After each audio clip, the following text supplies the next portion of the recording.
नमस्कार मेरे प्यारे दोस्तों, आप सब कैसे हैं। आई होप आप लोग अच्छे होंगे, मस्त होंगे और अपनी पढ़ाई ज़बरदस्त तरीके से कर रहे होंगे। दोस्तों देखिए, हम यूपी ट्रिपल एससी का जो कनिष्ठ सहायक का पेपर होगा जूनियर असिस्टेंट का, उसमें हम प्रैक्टिस सेट कर रहे थे। और देखिए मैंने जो है 13 प्रैक्टिस सेट कर लिए। कितने? 13 प्रैक्टिस सेट जो है ऑलरेडी कर लिए। 15 प्रैक्टिस सेट हैं, यानी 2 प्रैक्टिस सेट बचे हैं, आज वाला और कल वाला। यानी आज हम देखेंगे 14 नंबर प्रैक्टिस सेट जो हमारा है वो आज हम देखेंगे। दोस्तों देखिए, आपको पसंद आया वीडियो तो कमेंट करके ज़रूर बताया करिए, ठीक, क्योंकि मेहनत करते हैं तो थोड़ा सा मतलब आप रिस्पॉन्स दीजिएगा ज़रूर। और देखते हैं इसमें 14 नंबर प्रैक्टिस सेट है। और शुरुआत करते हैं हिंदी से ही, हम डेली करते हैं तो हिंदी से देखते हैं। देखिए इसमें पहला क्वेश्चन लिखा कि तामसिक का विलोम क्या होता है। तो देखिए तामसिक का विलोम होता है सात्विक। क्या होता है? सात्विक विलोम होता है तामसिक का विलोम। और देखिए अभय का क्या होता है? सभय होता है या भय होता है? अभय का क्या होगा? सभय या भय होगा। आमिष का क्या होता है? आमिष का निरामिष होता है। अगला है दृढ़। दृढ़ का क्या होगा? अदृढ़ हो जाएगा। समझा कि नहीं? आगे बढ़ते। अगला है निद्रा। निद्रा मतलब सोना। निद्रा का क्या होगा? अनिद्रा होगा। सीधी सी बात है। अब देखिए शयन लिखा ही है, मूर्छित है, मौन है। तो देखिए मूर्छित का क्या होगा? सचेत होगा। जैसे कोई मूर्छित होगा तो वो सचेत भी है, इसका विलोम हो जाएगा। मौन का क्या होगा? मौन का मुखर होगा। मौन यानी जो बोलता ही नहीं ज़्यादा, और जो है मुखर यानी जो बहुत बोलता है। अगला क्वेश्चन है शोक का विलोम क्या होता है। तो शोक का तो हर्ष हो जाएगा। शोक का क्या होगा? हर्ष होगा। बिल्कुल सिंपल है। देखिए कड़वा का विलोम क्या होता है? तो मीठा होता है। दुख का क्या होगा? सुख होगा। शांत का क्या होता है? अशांत होता है। अब देख लेते हैं 4 से 8 गद्यांश दिया हुआ है, पढ़ते हैं। देखिए इसमें लिखा हुआ है कि मनुष्य क्रियाशील प्राणी है, चुपचाप बैठना उसके लिए संभव नहीं है। इसी प्रवृत्ति के कारण समाज में समय समय पर काम, क्रोध, लोभ, मोह, घृणा, भय, उत्साह, शांति, दया, आशा, हर्ष आदि का प्रादुर्भाव होता है। साहित्यकार इन्हीं भावनाओं को मूर्त रूप देकर साहित्य का निर्माण करता है। मनुष्य के बिना समाज और समाज के बिना मनुष्य की सत्ता संभव नहीं है। समाज का केंद्र मानव है और साहित्य का केंद्र भी मानव ही है। साहित्य और समाज का प्राण और शरीर की भांति गहन रिश्ता है। साहित्य का जन्म समाज के बिना संभव नहीं और समाज का जन्म साहित्य के बिना संभव नहीं है। समाज को साहित्य से नवजीवन प्राप्त होता है और साहित्य समाज से गौरवान्वित होता रहता है। प्रत्येक साहित्य अपने युग से प्रभावित होता है। अगला दिया है कि प्रत्येक युग अपने साहित्य से प्रभावित होता है। साहित्य किसी भी समाज या राष्ट्र की नींव है। यदि नींव सुदृढ़ होगी तो भवन भी सुदृढ़ होगा। साहित्य अजर अमर है, वह भी कभी नष्ट नहीं होता है। अब देखते हैं इसमें आंसर। देखिए इसमें क्वेश्चन पूछा है, 4 नंबर है, व्यक्ति में भय, शांति और भावों के होने का कारण है व्यक्ति का। तो देखिए इसमें व्यक्ति का क्या है? क्रियाशील होना। ऑप्शन नंबर सी हो जाए। अगला है कि साहित्य सृजन के लिए आवश्यक है काम, क्रोध आदि आदि प्रवृत्ति का होना। देखिए आप ऊपर जाएंगे जब पढ़ेंगे तो आपको नजर आएगा ये चीज़। ऑप्शन नंबर डी हो जाए। अगला है समाज साहित्य में उसी तरह जुड़ा हुआ जैसे। तो देखिए इसमें जैसे देह जो है प्राण से जुड़ा हुआ है। अगला है कौन क्रियाशील प्राणी है। तो क्रियाशील प्राणी मानव है। कौन सा है? मनुष्य है। ऑप्शन के हिसाब से आप जाएंगे तो जरूर कर लेंगे। और देखिए दूसरी चीज़, उसमें मानव के बारे में सारी चीज़ें बताई गई। आगे बढ़ते। अगला है कि समाज में समय समय पर किसका प्रादुर्भाव होता है। तो देखिए समाज में समय समय पर जो प्रादुर्भाव होता है काम, क्रोध, लोभ, मोह, घृणा, भय, उपरोक्त सभी। देखिए मैंने कहा था कि इस तरह के क्वेश्चन आपको क्या कर, आप जिसे जाएंगे पैराग्राफ में तो आपको ये भी नजर आएगा। आप यहीं से मार के ना निकलिएगा, ये भी आपको दिखेगा नीचे, थोड़ा पढ़ेंगे ये भी। और खासकर तो ऑप्शन नंबर डी दिखना चाहिए आपको बिल्कुल अच्छे से। तो ये मानो सर, इस तरह के क्वेश्चन गलत करने के चांस थोड़ा ज़्यादा बन जाते हैं जब हम पूरा क्वेश्चन और ऑप्शन पूरे नहीं सही से पढ़ते तब बन जाते हैं। अगला क्वेश्चन, निम्नलिखित शब्दों में से एक शब्द मतलब एक पुल्लिंग शब्द है। तो इसमें से कौन सा पुल्लिंग शब्द है। तो दही जो है वो पुल्लिंग है। कल ही मैंने बताया था कि दही खट्टी नहीं होता, दही खट्टा होता है। अगला, निम्नलिखित शब्दों में से एक स्त्रीलिंग शब्द है। तो देखिए डोर है, दस्सा है, धागा है, सूत है। तो इसमें कौन सा हो जाएगा। तो देखिए डोर जो है स्त्रीलिंग है। क्या है? स्त्रीलिंग है। अगला है कि आंखें फेर लेना मुहावरे का क्या अर्थ है। तो आंखें फेर लेना मुहावरे का अर्थ है उदासीन हो जाना, होना या हो जाना। अगला है कि किताब का कीड़ा होना मुहावरे का अर्थ क्या हो। मैंने कहा था जिसमें लास्ट में ना लगा होगा वो मुहावरा ही होगा। यहाँ खुद ही बता रहा मुहावरा। किताब का कीड़ा होना मुहावरे का क्या अर्थ है। इसका हम बहुत अधिक पढ़ने वाला, कहते हैं ना किताबी कीड़ा बन गया बिल्कुल। अगला है कि गंगा गए गंगादास, जमुना गए जमुनादास, लोकोक्ति का सही अर्थ क्या है। तो इसका है सिद्धांत बदलने वाला। ऑप्शन नंबर ए हो जाएगा। अगला, अनिल का पर्यायवाची शब्द क्या है। अनिल मतलब होता आग, अग्नि हो जाएगा। अनिल मतलब होता हवा, याद रखिएगा। अनिल मतलब होता हवा, अनिल मतलब होता है आग। दोनों में डिफरेंस है थोड़ा सा। अगला क्वेश्चन है कि कोमल का पर्यायवाची क्या है। तो कोमल मतलब मृदु होता है। क्या होता है? मृदु। कोमल जो है मृदु है, यानी ऑप्शन नंबर सी हो जाएगा। अगला, चींटी का पर्यायवाची शब्द इनमें से कौन सा है। तो चींटी का पर्यायवाची शब्द है चित्ती। क्या है? चित्ती। अगला क्वेश्चन, कौन सा भ्रमर का पर्यायवाची नहीं है। तो इसमें से कौन सा है जो भ्रमर का नहीं? अली नहीं है। क्या नहीं? अली। अगला है चिड़िया। चिड़िया शब्द होगा। चिड़िया शब्द का प्रयोग बहुवचन में हुआ। यहाँ देखिए चिड़िया होगा, ठीक, ये वाला यहाँ थोड़ा मिस्टेक दिया हुआ है, चिड़िया होगा। तो देखिए चिड़िया, चिड़िया का चिड़िया हो जाएगा। क्या हो जाएगा? चिड़िया। ऑप्शन नंबर ए हो जाएगा। अगला क्वेश्चन ये, बिंदु का बहुवचन क्या है। तो देखिए बिंदु का बहुवचन है बिंदुएं। क्या है? सॉरी, बिंदु का बहुवचन क्या है? बिंदु है। क्या है? बिंदु ही है। ऑप्शन नंबर सी हो जाएगा। अगला क्वेश्चन है, गंगोर में निम्न में कौन सी संधि है। तो देखिए गंगाधन ऊर्मी। क्या होता है? गंगाधन ऊर्म। और ये इसमें कौन सी संधि हो जाएगी? तो गुण संधि हो जाएगी। क्यों? क्योंकि मैंने बताया था जिसमें जो है एक मात्रा हो, ए ओ की या ए की, वो गुण है, और जिसमें डबल हो जाए वो कौन सी हो जाए? वृद्धि हो जाएगी। अगला क्वेश्चन है कि उच्चारण का संधि विच्छेद क्या है। उतधन चारण। उतधन चारण। ऑप्शन नंबर क्या हो जाएगा? सी हो जाएगा। समझ आएगा नहीं? आगे बढ़ते। अगला क्वेश्चन, ऋग्वेद का संधि विच्छेद क्या है। तो देखिए ऋक धन वेद। ऑप्शन नंबर क्या हो जाएगा? ए हो जाएगा। अगला, स्वर संधि में किसका मेल होता है। तो स्वर संधि में स्वरों का मेल होता है। अगला, इनमें से तत्सम शब्द का चयन कीजिए। तो इसमें से तत्सम शब्द कौन सा हो जाएगा? दिन हो जाएगा। अगला क्वेश्चन, निम्नलिखित शब्दों में से तत्सम शब्द कौन सा है। तो देखिए इसमें से जो तत्सम है मृत्तिका है। क्या है? मृत्तिका। अगला क्वेश्चन, निम्नलिखित में से धूम्र का तद्भव शब्द कौन सा है। तो धूम्र का हो जाएगा धुआं। कौन सा हो जाएगा? धुआं। धूम्र का क्या होगा? धुआं होगा। ऑप्शन नंबर बी हो जाएगा।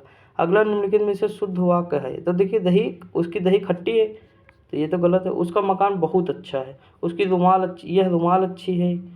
इसमें पूछा है कि मतलब कौन सा शब्द जो है शुद्ध है। तो देखिए यह रुमाल अच्छी है, यह रुमाल अच्छी है, यह रुमाल अच्छा है, रुमाल, ये कई हाथियाँ जा रही, ये सब गलत।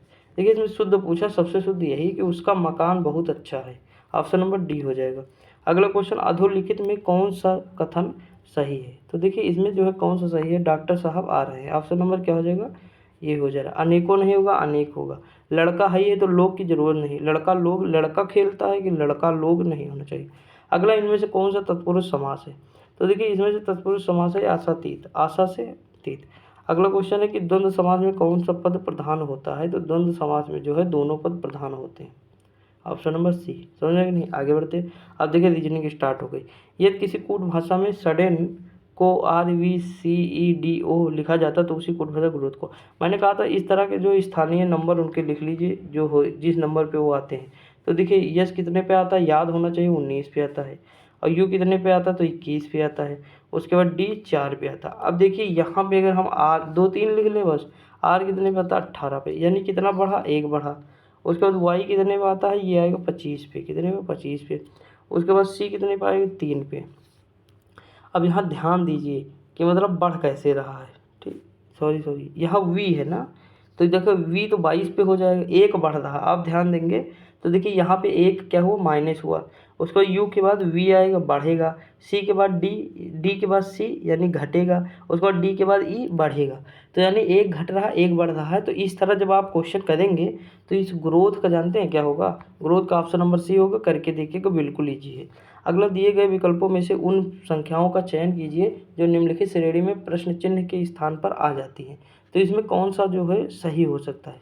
देखिए अगर हम ध्यान दें थोड़ा सा, तो पहले 2 2 का ग्रुप मतलब जो है उठाते हैं। देखिए अगर हम यहाँ ध्यान दें ये वाला, तो देखिए यहाँ 8, फिर यहाँ कितना जुड़ा? 20, फिर यहाँ कितना जुड़ा? 20 के बाद 38, और उसके बाद फिर क्या जुड़ेगा? अब देखिए, अब यहाँ देखिए 2, ये देख लीजिए ना, सिंपल, छोड़ो वो छोड़ो। यहाँ देखिए यहाँ कितना होगा? 2, उसके बाद क्या हुआ? 8, फिर कितना हुआ? 12। यानी देखेंगे तो यहाँ 2 जुड़ा, फिर 4 जुड़ा, फिर 6 जुड़ा, जुड़ रहा कि नहीं? उसके बाद अब सीधी सी बात है कि 8 जुड़ेगा। कितना जुड़ेगा? 8। तो लास्ट में क्या आएगा? 20 आएगा। 8 जुड़ेगा तो लास्ट में 20 आ जाएगा। 12 8 20 हो जाएगा, तो लास्ट में 20 आ जाएगा। अब देखिए ऑप्शन में कहाँ कहाँ 20 है? ये होगा, ये होगा। अब बचा 120 और जो है 130 वाला। समझ में कि नहीं? अब देखिए मैंने बताया था कि जो है यहाँ पे कौन कौन से शब्द जुड़ रहे हैं। अब देखिए यहाँ पे क्या है? 68 है, और यहाँ पे 30 है। उसके बाद यहाँ पे 10 है, और यहाँ पे क्या है? तो 2 है। क्या है? 2। अब देखिए यहाँ तो 8 हो जाएगा, फिर 10 हो जाएगा, फिर जो है 38 हो जाएगा। 8 10 38। ठीक। अगर हम इनका भी मतलब जो है 8 होगा, 10 है 20 है, सॉरी यहाँ 20 हो जाएगा, 8 है 20 है 38 है, ठीक। उसके बाद 38 के बाद जब हम जाएंगे तो देखिए अब यहाँ पे क्या है, अगर हम डिफरेंस करें तो ये कितना हो जाएगा, 8 हो जाएगी, ये कितना हो जाएगा, 18 हो जाएगा, कितना होगा 18। डिफरेंस हम अगर थोड़ा सा मतलब करके देखेंगे तो ये सॉरी 8 ही 8 दिमाग में आ रहा है, ये 12 हो जाएगा, क्या हो जाएगा 12। 12 के बाद ये क्या होगा 18, 18 के बाद अब सीधी सी बात है 24 होना चाहिए, क्योंकि 6 का डिफरेंस होना चाहिए ना। अब मतलब 6 12 6 18 6 24। अब देखिए इसमें 24 जोड़ दीजिए, यानी 38 में 24 जोड़ेंगे तो कितना आ जाएगा, ये आ जाएगा 62, और 62 को इसमें जोड़ दीजिए तो हो जाएगा 130। ऑप्शन नंबर सी ए हो जाएगा। आप करके देखिएगा। अगला, नीचे दी गई आकृति श्रृंखला में आने वाली अगली आकृति का चयन कीजिए। तो देख लीजिए जो है ये रोटेट कर रहा है, कैसे, देखिए ये इधर था पहले, उसके बाद ये मतलब थोड़ा रोटेट किया, फिर रोटेट किया, फिर रोटेट किया, अगला क्या आएगा। तो देखते हैं अगला आएगा क्या। तो देखिए अगला जो है आकृति आएगी, वो आकृति हमारी आएगी, ऑप्शन नंबर क्या आएगा, ए आएगा, क्या ए, उसी रूप में फिर हो जाएगी। अगला क्वेश्चन, असंगत का चयन कीजिए। तो इसमें असंगत जो है ये है, ऑप्शन नंबर सी हो जाएगा, क्योंकि ये परमेय संख्या, अन्य सभी अपरमेय संख्याएं हैं, लेकिन ये परमेय क्यों, क्योंकि ये 3 हो जाएगा। आगे बढ़ते, अगला है कि असंगत अक्षर समूह का चयन कीजिए। तो आप जब ये करके देखेंगे ना, आप ये करके देखिएगा, देखिए यफ के बाद जैसे इनका सबका मान लिख लीजिएगा आप, जितने भी इसमें दिए हुए सबका मान लिखेंगे तो देखेंगे किसी में 1 बढ़ रहा, फिर 2 बढ़ रहा, फिर 3 बढ़ रहा, फिर 4 बढ़ रहा, ठीक, इस तरह बढ़ेगा। अब ये सारे सब में बढ़ेगा, लेकिन ऑप्शन नंबर जो बी होगा ना, इसमें आपको नहीं नज़र आएगा, ऑप्शन नंबर बी में। तो ये करके देखिएगा। अगला, उस विकल्प का चयन कीजिए जिसका तीसरे पद से वही संबंध है जो दूसरे पद पहले से है। तो उसमें कौन सा हो जाएगा, देखिए यफ का जी हो जा रहा है, यल का जे हो जा रहा है, पी का यस हो जा रहा है, यक्स का टी हो जा रहा है। तो इसमें जानते हो क्या हो रहा है, पहले 1 जुड़ रहा है, उसके बाद क्या हो रहा है, -2 हो रहा है, फिर क्या हो रहा है, +3 हो रहा है, फिर -4 हो रहा है। और यही चीज़ अब आपको इसमें करनी है। तो यच के बाद यच से क्या होता है, यच आई, तो ऑप्शन नंबर क्या हो जाए, एक ही, अगर इसमें पता तो कर लेंगे, ऑप्शन नंबर ए। अगला है, किसी विशेष कूट भाषा में हंगर को यू एच ए टी आदि लिखा जाता है, तो उसी कूट भाषा में स्विमिंग को कैसे लिखा जाएगा। तो देखिए उसी कूट भाषा में अब देख लीजिए ना, यच से यू गए 13, फिर यू से यच 13, तो मतलब इसमें 13 का मतलब आपको नज़र आएगा पूरा गैप, ठीक, कितने का, 13 का। तो जब 13 का गैप नज़र आ रहा है तो भैया सीधी सी बात है, इसमें भी स्विमिंग में भी 13 कर दीजिए। तो जब स्विमिंग में आप 13 करेंगे तो ऑप्शन नंबर क्या हो जाएगा, सी हो जाएगा। आपको मान आना चाहिए किस स्थान पे कौन सा है। देखिए अगला है कि कौन सा पद कोश में तीसरे स्थान पर आएगा। तो इसमें से जो हेयर है ना, ये तीसरे स्थान पे आएगा। देखिए पी ए सब में है ना, है कि नहीं, लेकिन आई जो है उसके बाद ऑप्शन नंबर इसमें है। तो पद कोश के अनुक्रम के अनुसार तीसरे स्थान पर पूछा है। तो देखिए पहले पे क्या आएगा, तो पहले पे तो पेज आएगा, क्या आएगा, पेज, ठीक, क्योंकि जी पहले आता है, एच आई का, ओ सॉरी, एफ जी, जी के बाद आता है एच के बाद आता है आई। तो देखिए आई आ गया, समझे कि नहीं। और उसके बाद लेकिन पेन पहले आ गया, क्योंकि आर से पहले यन आता है, तो पेन दूसरे पे हो गया। तो पेज पहले पे, पेन दूसरे पे, तीसरे पे फिर, चौथे पे पाल सॉरी, ऑप्शन नंबर। आगे बढ़ते हैं। देखिए यहाँ पे क्या है, ये जो पाल्टा है यहाँ टी है ना, ये। अगला क्वेश्चन, नीचे दिए गए विकल्प मतलब नीचे दिए गए कथन पर विचार करें और निर्णय लें कि दिए गए अनुमानों में से कौन सा कथन अंतर्निहित है। कथन देखिए इसमें, सेमीफाइनल क्रिकेट मैच में दोनों सलामी बल्लेबाजों को जल्दी खो देने पर मध्य क्रम के बल्लेबाजों पर रन बनाने का भारी दबाव होता है। अब इसमें हमें बताना है, सॉरी दोस्त, देखिए इसमें हमें बताना है कि कौन सा कथन सही है। देखिए इसमें क्या है, ऑप्शन नंबर डी ध्यान दीजिएगा। इसमें लिखा कि विपक्षी पारी सलामी बल्लेबाजों को जल्दी आउट करने में सफल रहे, तो सीधी सी बात है, सही है। अगला क्वेश्चन, निम्नलिखित उस आकृति का कौन सा घन दिए गए प्रश्न आकृति में खुले घन से बनाया नहीं जा सकता है। तो इसमें से कौन सी आकृति है, तो ऑप्शन नंबर ये जो है ना, ये जो है नहीं बनाई जा सकती है। ऑप्शन नंबर क्या हो जाएगा, ऑप्शन नंबर बी हो जाएगा। आप करके देखिएगा तब आपको समझ में आएगा। देखिए इसमें सब में होता क्या है, एक मिनट, थोड़ा ज़्यादा नीचे चला गया है कंप्यूटर पे, एक मिनट बता दे रहा हूँ। देखिए इसमें कैसे करना होता है बता दे रहा हूँ मैं थोड़ा। देखिए अगर मतलब हम बात करें तो ये देखिए यहाँ से ये वाला हो जाएगा, एक खाना छोड़ के होता है, और ये वाला अगर ये हो जाएगा तो ये वाला ये हो जाएगा, समझे कि नहीं। तो अगर आप देखेंगे विपरीत वाला तो आपको कभी ये वाला नहीं नज़र आएगा। ऑप्शन नंबर ये हो जाएगा। समझे कि नहीं? देखिए भाई, जिसके विपरीत जो होता है वो कैसे आएगा? ये देखिए यहाँ x है, x के विपरीत है 4, तो 4 तो यहाँ दिया ही है x के विपरीत, तो ये कैसे होगा? नहीं होगा। समझे कि नहीं? तो ये चीज़ करना रहता है। अगला, निम्नलिखित जानकारी को ध्यान से पढ़ो, नीचे दिए गए प्रश्न का उत्तर दें। देखिए p प्लस क्यू का मतलब है कि p क्यू का पुत्र है, p माइनस क्यू का मतलब है कि p क्यू की पत्नी है, p इंटू क्यू का मतलब है कि p क्यू का भाई है, p भागे क्यू का मतलब है कि p क्यू की माता है, p इक्वल टू क्यू का मतलब है कि p क्यू की बहन है। तो इसमें मतलब कौन सा सही है? आप करके देखिएगा दोस्तों, बिल्कुल इजी क्वेश्चन नज़र आएगा। थोड़ा सा करेंगे क्योंकि इसमें डाटा कम दिया हुआ, अभी यही आर उसमें होता है एसएससी में, तो डाटा बहुत दिया रहता है, तो वो मतलब थोड़ा हार्ड हो जाता है, लेकिन ये इजी होगा, आप करके देखिएगा। ऑप्शन नंबर सी हो जाए, ए सी का मामा है। अगला, निम्नलिखित शब्दों के अक्षरों में से एक समूह में 3 से अधिक स्वर नहीं होने चाहिए। निम्नलिखित शब्दों में से कौन सा इस नियम का पालन नहीं करता? तो देखिए 3 से अधिक स्वर नहीं होने चाहिए, लेकिन अगर ध्यान देंगे आप तो इसमें 4 स्वर नजर आएंगे। कौन सा? देखिए ओ, यू, आई, ओ, देखिए 4 शब्द है ना। समझा कि नहीं? तो ये ऑप्शन नंबर हो जाएगा डी। अगला दिया, एक कथन के बाद 2 धारणाएं, एक और 2 दी गई हैं, तय करें कि धारणाओं में से कौन सी कथन में निहित है। जैसे स्कूल कैंपस में शीतल पेय बिक्री मशीन लगाना एक बुरा विचार है। अभिभावक शिक्षक बैठक में बोलते हैं। एक अभिभावक, उस अभिभावक का मानना है कि बिक्री मशीन के कारण छात्रों में शीतल पेय का उपभोग बढ़ेगा। ऐसा कोई दूसरा तरीका नहीं है जिससे छात्र कैंपस में होने पर शीतल पेय खरीद सके। तो देखिए इसमें सीधी सी बात है, केवल एक सही है, बाकी जो है रॉन्ग दिए हुए हैं। ठीक, देखिए सुबह सुबह बिना कुछ खाए वीडियो बनाओ तो फिर बड़ी दिक्कत हो जाती है, लेकिन कोई दिक्कत नहीं, चलो बना लेते हैं। अगला, यदि किसी महीने का तीसरा दिन मंगलवार हो तो उस महीने का 25वां दिन कौन सा होगा? तो भाई अगर तीसरा दिन मंगलवार है तो उसका 25वां दिन होगा बुधवार। क्या होगा? बुधवार होगा, क्योंकि आप जब करके देखेंगे ना तो देखिए किसी 25वां दिन क्या होगा, तो देखिए 24 दिन, भाई तीसरा दिन, मान लीजिए कोई महीने 3 तारीख को क्या है? मंगलवार है, तो 10 को क्या होगा? 10 को भी मंगलवार होगा। 17 को क्या होगा? मंगलवार होगा। फिर 17 के बाद क्या होगा?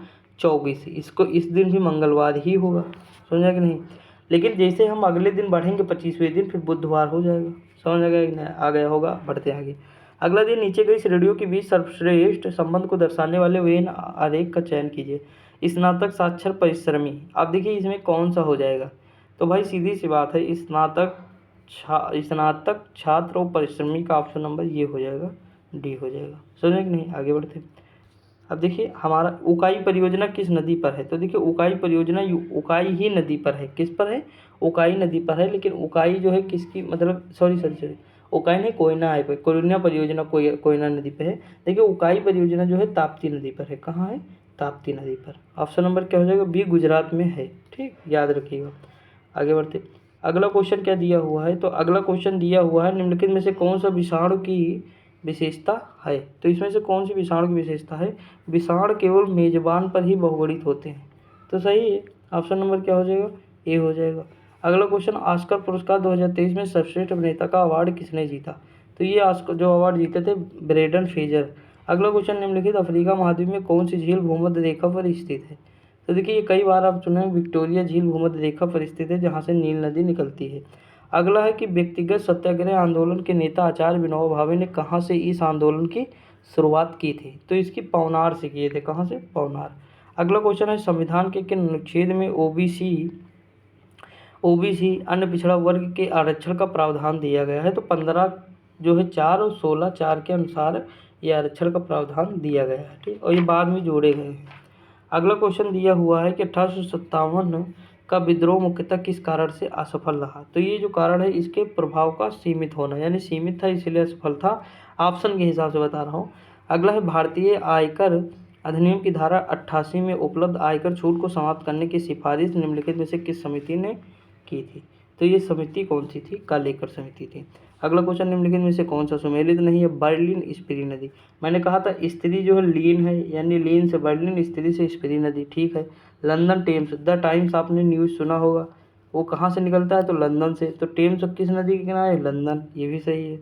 अगला है रंगून, रंगून कहाँ है? इरावदी नदी, तो ये म्यांमार में है। ये भी सही है, लेकिन रोम कहाँ है? तो मैंने कहा था रोम, जब आप टाइगर देखोगे तो टाइगर से टाइबर नदी कौन सी होगी? टाइगर। टिग्रिस नदी नहीं होगी, टाइबर नदी होगी। ऑप्शन नंबर डी हो जाएगा।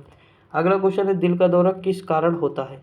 तो देखिए, दिल का दौरा जो पड़ता है वो किसके कारण? हृदय रक्त की आपूर्ति में कमी के कारण। अगला है, वर्ष 2023 में जारी बाघों की नई गणना रिपोर्ट के अनुसार वर्तमान समय में भारत में बाघों की संख्या कितनी है? तो ये संख्या है 3167।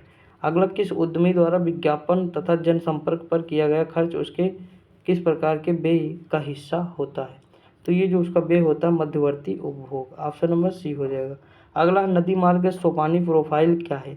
तो इसका सोपानी प्रोफाइल जो है ये है ऊपरी मार्ग से में निर्बाध वक्र। अगला, एमनेस्टी इंटरनेशनल क्या है? तो ये क्या है? ये मानवाधिकार संगठन है। अगला क्वेश्चन है, टाइगर परियोजना कार्यक्रम किस वर्ष शुरू किया गया था? तो टाइगर परियोजना जो है 1973 में शुरू किया गया था। अगला है कि सार्वजनिक सेवाओं को पूरी तरह से ई गवर्नेंस प्लेटफॉर्म पर लाने वाला भारत का पहला राज्य कौन बना? तो पहला राज्य जो बना वो केरल बना। अगला है कि लाहौर षड्यंत्र कांड में निम्नलिखित में से किस क्रांतिकारी को फांसी नहीं दी गई? तो इसमें से जो बटुकेश्वर दत्त थे उनको फांसी नहीं दी गई। अगला, निम्नलिखित स्थानों में से कहाँ पर सम्पेन जनजाति? तो सीधी सी बात है, अंडमान निकोबार द्वीप समूह में सम्पेन जनजाति, जोरवा, सम्पेन, ये सारी जनजाति, ओंग, ये सारी कहाँ है? तो अंडमान निकोबार में है। अगला, उपराष्ट्रपति अपने प्रयोग कब करता है? तो उपराष्ट्रपति जब अपने मत का प्रयोग करेगा मतों की टाई होने या बराबर होने की स्थिति में। अगला, वर्ष 2023 में क्वाड शिखर सम्मेलन का आयोजन कहाँ किया गया? तो जापान में। यहाँ पे जीएस होता है हमारा ख़त्म। अब हम देखते हैं 15 क्वेश्चन हमारे होंगे किससे? तो भी कंप्यूटर से। देखिए, इसमें लिखा वर्तमान में सीपीयू द्वारा प्रोसेस किया जा रहे प्रोग्राम और डाटा के भंडारण के लिए कौन सी कंप्यूटर मेमोरी प्रयोग की जाती है? तो इसमें कौन सी हो जाएगी? इंटरनल मेमोरी हो जाएगी। अगला क्वेश्चन है, निम्न में से कौन डॉक्यूमेंट बनाने के लिए एक लोकप्रिय प्रोग्राम है जो दोनों पीसी और मैकिन्टोश कंप्यूटर पर पढ़ा जा सकता है? तो ये कौन सा हो जाएगा? Adobe Acrobat. Option number C हो जाएगा। आगे बढ़ते हैं। देखिए, यहाँ पे अगला क्वेश्चन दिया है, निम्नलिखित में से कौन सा एक वैज्ञानिक कंप्यूटर भाषा है? तो देखिए, ये है फोरट्रॉन। कौन सी है? फोरट्रॉन। अगला है कि एक कंप्यूटर स्क्रीन पर एक छवि की मैट्रिक्स से बनी होती है। तो जो छवि देखते हैं पिक्सल से बनी होती है। अगला क्वेश्चन है, डीपीआई डॉट्स प्रति इंच क्या मापता है? तो सीधी सी बात है, ये जो है किसी भी कंप्यूटर स्क्रीन पर पिक्सल का घनत्व मापता है। अगला, एक सर्वर एप्लीकेशन सॉफ्टवेयर का उपयोग क्लाइंट कंप्यूटर के सपोर्ट के लिए करता है। तो ये बैक एंड है। अगला है, स्क्रीन बैकग्राउंड के रूप में जाना जाता है, इसे कहते हैं डेस्कटॉप। क्या कहते हैं? डेस्कटॉप। अगला है कि प्रोग्राम जो हार्डवेयर के रूप में स्थायी तौर पर रोम में संग्रहित होता है के रूप में जाना जाता है। तो ये जाना जाता है फर्मवेयर। क्या? फर्मवेयर। अगला क्वेश्चन है, खुदरा कर्मचारी आमतौर पर बिक्री के लेन देन की प्रोसेस के लिए टर्मिनलों का उपयोग करते हैं। तो ये क्या हो जाएगा? ये पॉइंट ऑफ सेल हो जाएगा। Option number D. अगला क्वेश्चन, का उपयोग कर बैंक पीओ क्लर्क परीक्षा में उत्तर सीट चेक करती है। तो किसका प्रयोग है? तो ऑप्टिकल मार्क रीडर का। अगला क्वेश्चन है, हेल्प मेनू किस बटन का उपलब्ध होता है? हेल्प मेनू जो उपलब्ध होता है किस पर होता है? तो स्टार्ट पर। अगला क्वेश्चन, निम्नलिखित में से कौन सा ब्राउज़र के द्वारा इंटरनेट रिसोर्सेज के लोकेशन पर कनेक्ट करने का उपयोग करता है? तो ये करता है URL का। अगला है, पहली इलेक्ट्रॉनिक कंप्यूटर एनियाक को किसने बनाया था? तो ये बनाए थे वान न्यूमैन ने। अगला, एक ही समय में कितने ऑपरेटिंग सिस्टम एक कंप्यूटर पर काम कर सकते हैं? तो केवल एक। ऑप्शन नंबर ए हो जाएगा। अगला क्वेश्चन दिया हुआ के द्वारा एक नेटवर्क डिवाइस दूसरे नेटवर्क की डिवाइस के साथ संवाद कर सकती है। तो ये हो जाएगा गेटवे। गेटवे के द्वारा एक नेटवर्क की डिवाइस दूसरे नेटवर्क की डिवाइस से संवाद कर सकती है। अब देखते हैं यूपी स्पेशल। देखिए, चरकुला नृत्य कहाँ का है? तो चरकुला नृत्य सीधी सी बात ब्रजभूमि का है। अब की बार ये जो है आरओ में भी आया था, लेकिन इस तरह नहीं पूछता है एकदम सिंपल कि चरकुला कहाँ का। हाँ, उसमें 2 स्टेटमेंट दी हुई थी और दोनों स्टेटमेंट सही थी। अगला क्वेश्चन ये है कि सैयद सलाह मेरा। तो सैयद सलाह मेरा बहराइच का है। कहाँ लगता है? बहराइच में लगता है, याद रखिएगा। अगला क्वेश्चन दिया है कि उत्तर प्रदेश में रेनकोट में हिंडाल्को की स्थिति का मुख्य कारण है उसकी निकटता। तो देखिए, सीधी सी बात है, वहाँ कहीं भी फैक्ट्री लगेगी तो शक्ति के स्रोत है ना, इसीलिए शक्ति के स्रोत वहाँ पे हैं, इसीलिए। अगला, सोनभद्र जिले को स्पर्श करता है। तो सोनभद्र 4 जिले को स्पर्श करता है, इधर बिहार, फिर झारखंड, उसके बाद मध्य प्रदेश और उसके बाद कौन सा है, छत्तीसगढ़। समझे कि नहीं? तो 4 जिलों को स्पर्श करता है। अगला क्वेश्चन दिया, उत्तर प्रदेश में पाए जाने वाले प्रमुख खनिज हैं। तो कौन सा खनिज है उत्तर प्रदेश में? लाइमस्टोन और डोलोमाइट। अगला, सरदार वल्लभ भाई पटेल कृषि विश्वविद्यालय कहाँ स्थित है? तो मेरठ में है। कहाँ है? मेरठ में है। इस तरह के क्वेश्चन तो याद ही होने चाहिए। अगला, उत्तर प्रदेश में कौन क्षेत्र आदिकल्प की प्राचीनतम शैलों से निर्मित है? तो देखिए, अगर इस तरह के आप क्वेश्चन देखेंगे तो आप बुंदेलखंड लगाएंगे ही लगाएंगे। ऑप्शन नंबर क्या हो जाए? ए। अगला है कि गोविंद साहब कैलाश मेला, सैयद सलार मेला। अभी मैंने सैयद सलार पर बहराइच लगा दूँ। शाकुंभरी हमें पता है कि सहारनपुर का है, कैलाश आगरा का है, गोविंद साहब आजमगढ़ का है। सब सही हो जाएंगे। अगर हमें 2 पता तो काम हो जाएगा। देखिए, सैयद सलार बहराइच में है, तो ऑप्शन नंबर ए होना चाहिए, सी का। तो कट गए। अब देखिए, इसमें ये बचा। अब हमें लेकिन ये पता कि शाकुंभरी वाला सहारनपुर का है, तो 2, तो ऑप्शन नंबर ये हो जाएगा। आगे बढ़ते हैं। अगला क्वेश्चन क्या दिया हुआ है? तो अगला क्वेश्चन दिया, उत्तर प्रदेश में सर्वप्रथम किस पक्षी विहार की स्थापना की गई है? तो उत्तर प्रदेश में कौन सा है? तो जो है नवाबगंज पक्षी विहार है, सर्वप्रथम स्थापित किया गया। अगला, निम्न जिलों में क्षेत्रफल में सबसे छोटा कौन सा है?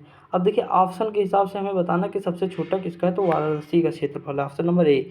अगला है कि 1903 में भारतवर्ष की प्रथम चीनी मिल कहाँ स्थापित की गई थी? तो प्रतापपुर में, देवरिया में पड़ता है। अगला, उत्तर प्रदेश में नकारात्मक औद्योगिक विकास दर रही, तो ये कब थी? छठी योजना में। अगला क्वेश्चन, हाल ही में उत्तर प्रदेश के किस जिले के फरमान मियाँ को भारत गौरव रत्न सम्मान दिया गया? तो ये कौन थे? प्रयागराज में। कहाँ के? किस जिले के? प्रयागराज। अगला, भारत के किस राज्य में विधान परिषद का सदस्य अथवा समाप्ति की जा सकती है? तो देखिए, ये समाप्ति जब की जाए राज्य विधानसभा के तत्व संबंधी संकल्प को पारित करने पर संसद द्वारा। अगला है, उत्तर प्रदेश में निम्नलिखित में से सर्वाधिक जनजातीय जनसंख्या वाला जनपद कौन सा है? तो ये जनपद है सोनभद्र। अगला है, बेगम समरू ने एक अति प्रसिद्ध चर्च का निर्माण करवाया, ये कहाँ कराया? सरधना में। अगला क्वेश्चन है कि महोदया किसका पुराना नाम है? तो कन्नौज का है महोदया श्री। अभी मैंने कम्युनिटी पोस्ट पे भी डाला था। देखिए, वहाँ दोस्त करते थे कम्युनिटी पोस्ट, बहुत अच्छे क्वेश्चन डाल चुका हूँ अब तक, और भी आगे डालता ही रहता हूँ, तो आप देखिएगा ज़रूर। अगला है, निम्न में कौन सा सही सुमेलित नहीं है? तो देखिए, इसमें से कौन सा सुमेलित सही नहीं है? तो ये जो 88,000 ऋषियों की तपस्थली है, ये सीतापुर है।